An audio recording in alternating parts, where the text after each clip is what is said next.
But there's no school tomorrow. That means we could be staying out late and having fun tonight.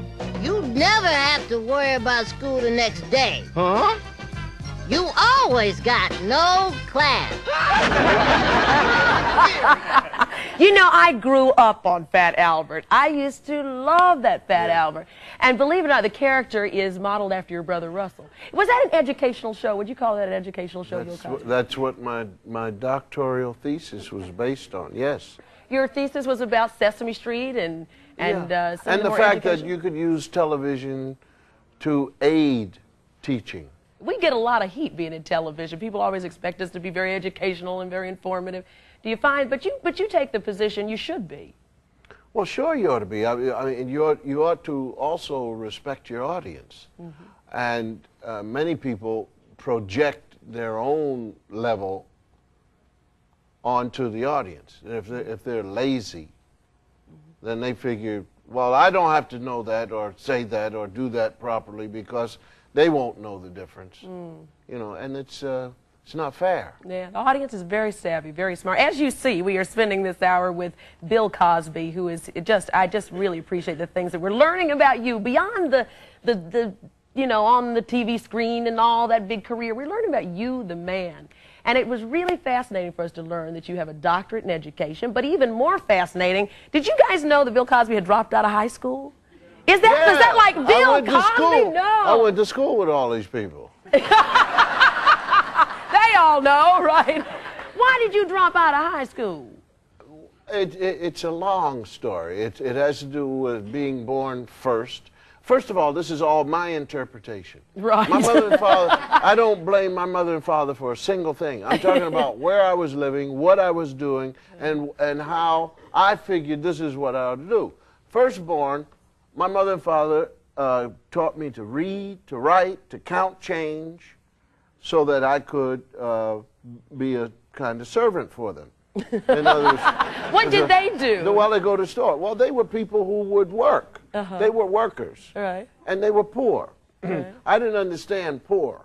I knew what poor was and is, but I didn't know how they got to be poor. And I didn't know why they chose to stay there. And I went out, I saw some rich people, I came back,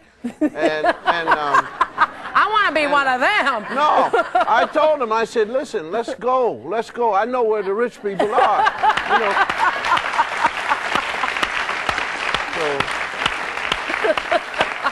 Well, you certainly enriched our lives. I remember I used to sit and laugh as a kid listening to your albums. As you talked about you and your brother Russell. My favorite was when you had the water in your cheeks and you go, yes, you're coming down the hall, spitting water on each other, doing the pajama party. Please don't tell my mother that. Well, she didn't know how the water got on the floor. And the belt. Yes. You and Russell would get Dad and the belt. I was brought up, and Russell and I and Bob, we were brought up at a time when there were no psychiatrists. So no there was no such thing as child abuse. But getting back to the high school thing, so I figured that I was supposed to play. So then they had Russell. Well, first they had Jimmy. Jimmy died, and he was a year younger.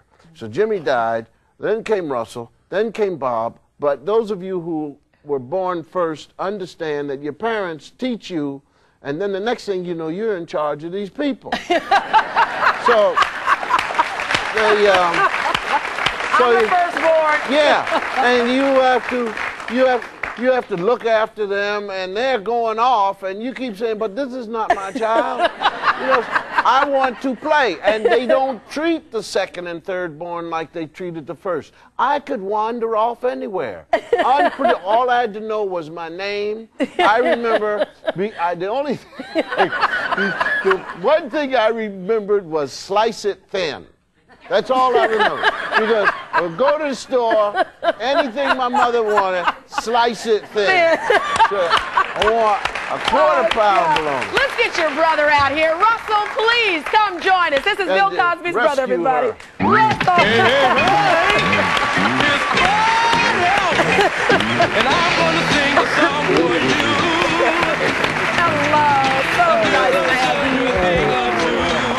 Come on in. enjoy it. Come tell us everything. We want to hear it all. Was he a rough big brother on you? Sit down. Since he's always have to sit down. Boy, what was it like growing Well, up? first of all, you have to understand, we were brought, he was born in the projects. Richard Allen Projects, 919 Apartment A. And where? Here in New York? Philadelphia. Philadelphia, okay. North Philadelphia, okay. So now, tell us, what was he like as a kid? He was quite mischievous, but he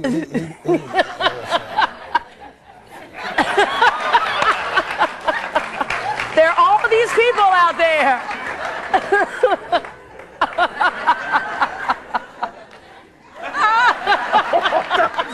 You know what he said? He said if I shook your hand, I'd better watch it. I had to count my fingers when they were gone. What is he? He pick on you a lot like that? just a little bit. Just a little bit. Yeah, see, how old are you? 54. 54. He still got that thing that my parents let him have. When they come second and third, they know how to do, yeah, I'm the one. 54 is still doing it. Do you have one favorite memory from childhood? No, he doesn't. First of all, look at our coloring. Now wait a minute. Look at our coloring. So it started out bad for him. They would say, "Oh, that's the milkman's son." Oh, Yeah. What's up? And then, huh? We'll be back with that and more secrets. And then along. Wait, we'll be back in a minute. We got to take a break. We'll be right back. He could talk about anything, but what he decided to come and share with us. To talk to you all about Russell and his wife and their 2 children. No!